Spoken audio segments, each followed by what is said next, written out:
Injil Yohanes pasal 16 ayat 13-14 menuliskan, "Tetapi apabila Ia datang, yaitu Roh kebenaran, Ia akan memimpin kamu ke dalam seluruh kebenaran.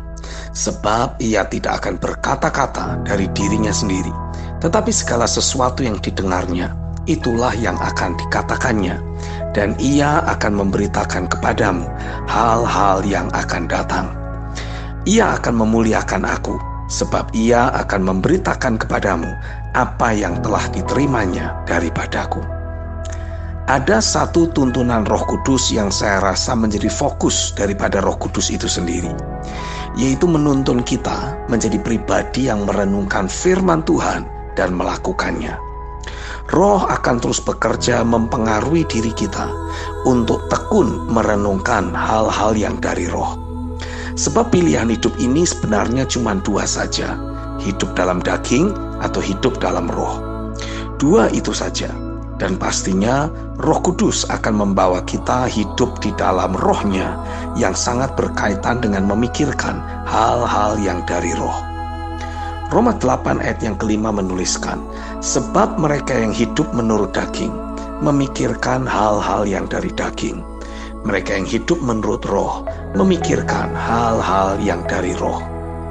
Aspek pikiran inilah yang seringkali dibombardir oleh musuh.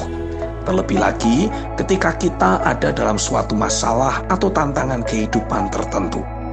Musuh akan berusaha memberi pengaruh dengan berbagai pikiran-pikiran negatif.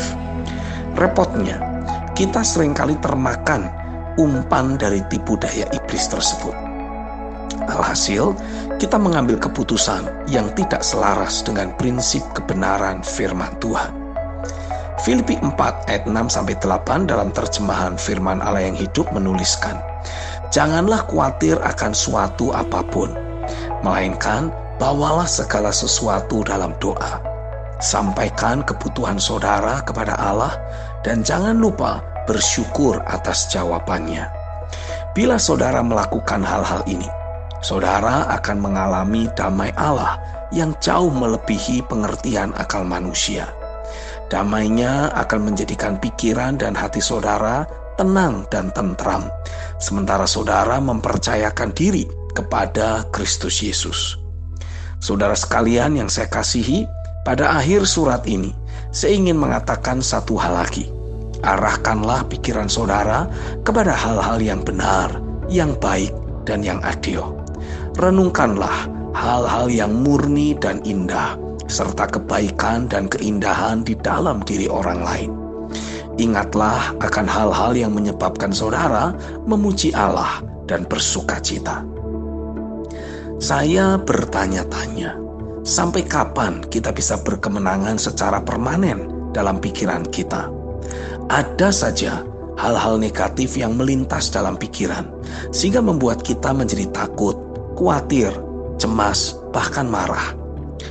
Upaya demi upaya kita lakukan demi membuat batin ini tetap ada dalam damai sejahtera Tuhan, dan mulai memperkatakan firman sampai berdoa sedemikian rupa. Tentunya ada hasilnya, tapi di beberapa waktu atau beberapa hari kemudian, kita seperti harus berperang kembali di dalam pikiran. Roh Kudus mengingatkan saya, pokoknya jangan jemu-jemu memperkatakan firman dan berdoa sedemikian rupa sampai pikiran ini dikuasai kembali oleh firman. Itu memang sudah menjadi bagian yang harus kita lakukan. Percayalah, saat kita ada dalam tekanan, lalu kita berketetapan untuk merenungkan dan memperkatakan firman, pada saat itu jugalah telah terjadi sesuatu di dalam roh. Posisi rohani kita mengalami perubahan, sehingga doa-doa yang kita panjatkan memiliki kuasa untuk mengubah dan mengadakan pergerakan di dalam roh untuk mendatangkan kebaikan di alam lahiriah bagi kita yang percaya.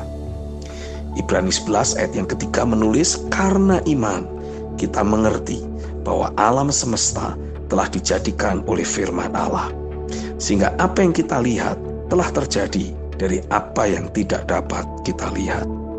Pertanyaannya, apa yang ingin kita lihat atau apa yang kita harapkan dalam hidup sehari-hari? Pastinya kita ingin mengalami segala kebaikan Tuhan dan hari-hari sorga di bumi.